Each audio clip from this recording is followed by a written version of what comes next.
میرا نام ہما جعفری ہے اور اس وقت میری عمر 32 سال ہے اور میرا تعلق لاہور کی ایک خوشحال لیکن روایتی قسم کی فیملی سے ہے۔ میں 4 بھائیوں کی اکلوتی اور سب سے چھوٹی بہن ہوں۔ اکلوتی ہونے کے جہاں پر بہت سے فائدے ہوتے ہیں، وہاں ایک نقصان یہ بھی ہے کہ سارے بھائی اپنی اکلوتی بہن پر کڑی نگاہ رکھتے ہیں اور بیچاری پر بچپن سے ہی بیجا پابندیاں لگا دی جاتی ہیں کہ یہ کرو وہ نہ کرو، فلاں گھر جانا ہے اور فلاں گھر کی لڑکیوں سے بالکل دوستی نہیں کرنی، کہ ان کا چال چلن درست نہیں ہے۔ خود اپنے چال چلن پر کبھی توجہ نہیں کرتے، کبھی کہتے ہیں کہ چلتے ہوئے ادھر ادھر نہیں دیکھنا، اور کبھی حکم ہوتا ہے کہ کہیں آتے جاتے ہوئے سر سے دوپٹے کو اترنے نہیں دینا، وغیرہ وغیرہ۔ لیکن جیسا کہ یہ سچ ہے، ہونے والی بات ہو کر رہتی ہے۔ ہونے والی بات سے یہاں میری مراد گندا کام ہے۔ یہاں میں آپ کو عجیب بات بتاؤں کہ میں وقت سے بہت پہلے ہی جوان ہو گئی تھی اور بہت شروع میں ہی مجھے کام کے بارے میں کچھ نہ کچھ اندازہ ہو گیا تھا۔ اس کی وجہ سے یہ گھر میں ایک تو سب مرد ہی تھے اور جو ایک عورت بھی تھی وہ سب سے بڑے بھائی اکبر کی بیوی تھی، جو ظاہر اپنے خاوند کے ساتھ سوتی تھی، اس لیے میرا ان کے ساتھ سونا بہت مشکل تھا۔ اور مسئلہ یہ تھا کہ مجھے اکیلے سوتے ہوئے بہت ڈر لگتا تھا، اس لیے چاروں نہ چار میرے والدین مجھے اپنے ساتھ سلاتے تھے۔ لیکن وہ مجھے اپنے ساتھ پلنگ پر نہیں سلاتے تھے، بلکہ انہوں نے میرے سونے کے لیے ایک چھوٹی سی چارپائی بنوائی ہوئی تھی جہاں پر میں سوتی تھی، جبکہ پلنگ پر میرے والدین سوتے تھے۔ ہر چند کہ میرے والدین مجھے ساتھ سلاتے بہت احتیاط سے کام لیتے ہوں گے، لیکن پھر بھی کہیں نہ کہیں وہ بے احتیاطی بھی کر لیتے تھے۔ اس سلسلے میں ایک واقعہ عرض ہے، یہ تو مجھے یاد نہیں کہ اس وقت میری عمر کیا تھی، لیکن اس عمر میں دیکھا گیا کہ ایک سین میرے ذہن پر ایسے نقش ہے کہ آج بھی مجھے ایسا لگتا ہے کہ یہ سب ابھی بھی میرے سامنے ہو رہا ہو۔ یہ نیم سردیوں کے دن تھے، مطلب یہ کہ ابھی سردیاں پوری طرح سے آئی نہیں تھیں۔ دن کو موسم ٹھیک، لیکن رات کو بڑی ٹھنڈ ہو جاتی تھی اور آپ ہلکا کمبل یا کھیس لیے بغیر نہیں سو سکتے تھے۔ یہ انہی راتوں میں سے ایک رات کی بات ہے کہ میں حسب معمول ابا اماں کے پلنگ کے ساتھ بچھی کسی چارپائی پر سوئی ہوئی تھی۔ رات کا پتہ نہیں کون سا پہر تھا، کچھ آوازوں کی وجہ سے میری آنکھ کھل گئی۔ کمرے میں 0 کا بلب لگا ہوا تھا اور اس 0 واٹ کے بلب سے ہلکی ہلکی روشنی پھوٹ رہی تھی۔ ابھی میں ان آوازوں پر غور ہی کر رہی تھی کہ کمرے میں ایک بار پھر آہوں سے کمرہ گونج اٹھا۔ اس دفعہ ان سسکیوں کی آواز پہلے کی نسبت تھوڑی اونچی تھی اور اسی اثنا میں ایک بار پھر مجھے زنانہ آواز میں ایک تیز آواز سنائی دی، اور میں نے ڈرتے ڈرتے آواز کی سمت دیکھا تو وہاں کا منظر دیکھ کر میرا دل دھک سے رہ گیا۔ کیا دیکھتی ہوں کہ پلنگ پر میری اماں سیدھی لیٹی ہوئی تھی اور ابا میچ کھیل رہے تھے۔ جیسے ابا چھکا لگاتے اماں کے منہ سے کراہ نکل جاتی تھی۔ اماں ابا کے ساتھ باتیں بھی کر رہی تھی۔ میں نے کان لگا کر سنا تو وہ کہہ رہی تھی، زور دی مار۔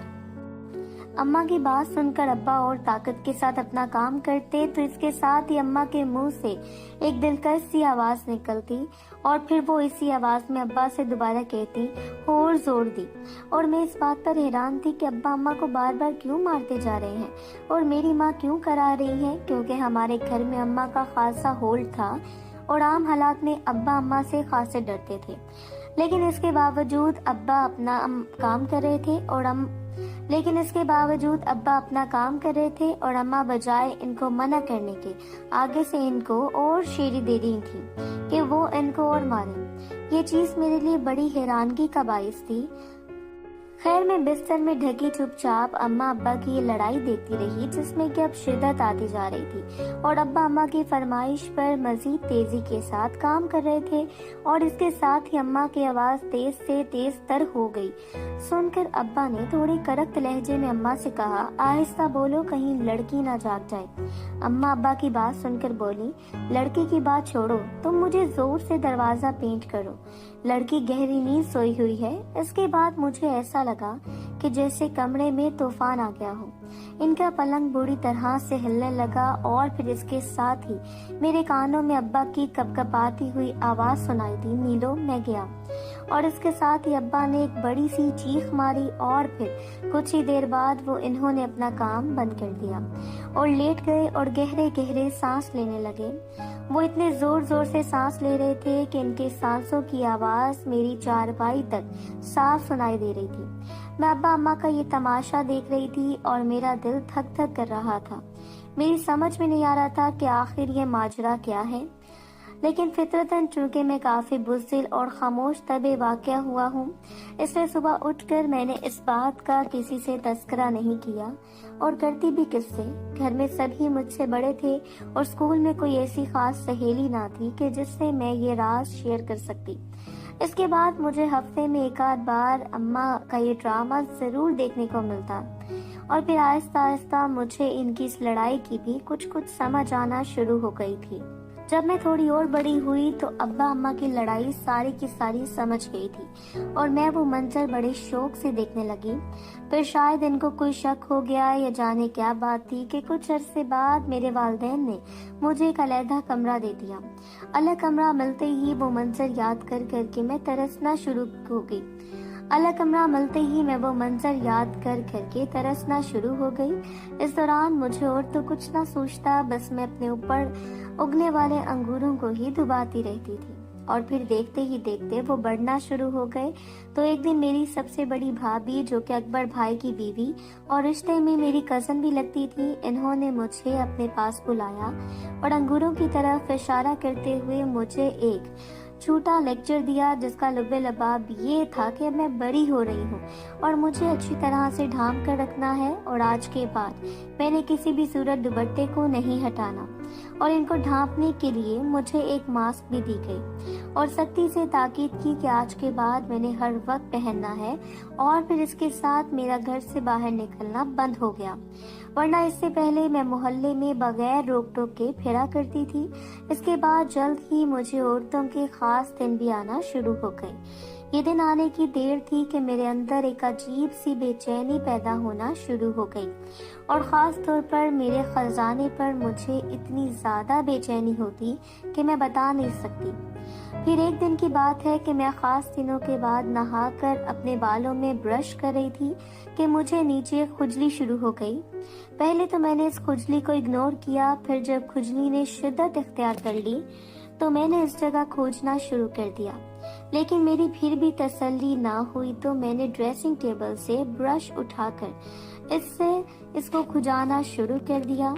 حیرانگی کی بات ہے کہ میں جتنا اس جگہ کو کھجاتی جاتی تھی، مجھے اس کام میں اتنا ہی زیادہ مزہ آتا جا رہا تھا، اور اس کے ساتھ ہی اس جگہ پر کہ جسے یونی کہتے ہیں، اس پر خارش تیز ہو گئی تھی اور میں اسے اور بھی تیز کھجانے لگی۔ کھجاتے اچانک میرے ذہن میں ایک آئیڈیا آیا اور میں نے فوراً ہی اس پر عمل کرنے کا فیصلہ کر لیا۔ فیصلہ کرتے ہی میں نے کھجانا بند کر دیا اور جلدی سے جا کر اپنے دروازے کو، جو پہلے ہی بند تھا، اس کو لاک کیا، اور اس کے بعد میں ٹیبل کے سامنے جا کر کھڑی ہو گئی اور بڑھنا ہو گئی، اور شیشے کے بالکل قریب جا کر کھڑی ہو گئی اور نیچے والی جگہ کا جائزہ لینے لگی۔ میں نے ہاتھ لگا کر چیک کیا تو یہ خاصا نرم حصہ تھا۔ اس پر ہاتھ پھیرتے پھیرتے میں شیشے کے اور قریب ہو گئی اور پاس پڑے اسٹول پر ایک پاؤں رکھا اور شیشے میں دیکھنے لگی۔ لکیر تھوڑی اور نمایاں ہو گئی اور میں نے بڑے غور سے اپنے آپ کو دیکھنا شروع کر دیا۔